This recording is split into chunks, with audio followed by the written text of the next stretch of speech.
Hello guys, আমি এখানে দেখাবো একটা চিকেন ঘুগনি রেসিপি, যার জন্য আমি 400 গ্রাম মটর ভিজিয়ে রেখেছিলাম, তাকে প্রেশার কুকারে সিদ্ধ করতে দিয়ে দিলাম। নিয়েছি আলু, পেঁয়াজ এবং আদা রসুন, সেগুলোকে আমি পেস্ট করে নেব।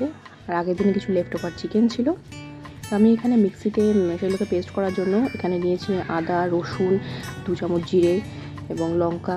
সেটাকে পেস্ট করার পর আমি আবার তার মধ্যে পেঁয়াজ দিয়ে দেবো, দিয়ে একটা পেস্ট তৈরি করে নিচ্ছি। তার মধ্যে আমি 2 চামচ মতো লঙ্কার গুঁড়ো অ্যাড করে দিলাম, কাশ্মীরি লঙ্কার গুঁড়ো এখানে অ্যাড করেছি। ওইদিকে আমার মটরটাও সেদ্ধ হয়ে গেছে ততক্ষণে।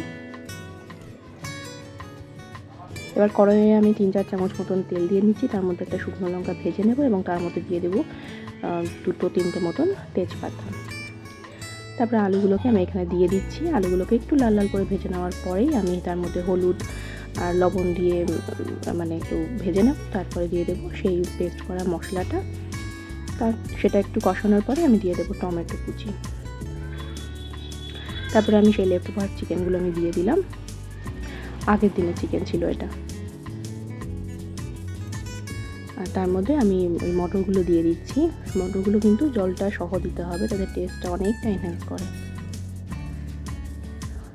এটা কিছুক্ষণ ফুটিয়ে নেওয়ার পরে লবণ দিয়ে দিলাম। লবণ দিয়ে দিলাম হচ্ছে 2.5 চামচ মতন, টেস্ট অনুযায়ী দেবেন আপনারা। আর ঘুগনি প্রায় রেডি হয়ে গেছে। এই যে আমার ঘুগনি একদম রেডি। গরম গরম এটাকে পরিবেশন করতে পারেন এবং রুটি দিয়ে খেতেও অসম্ভব সুন্দর।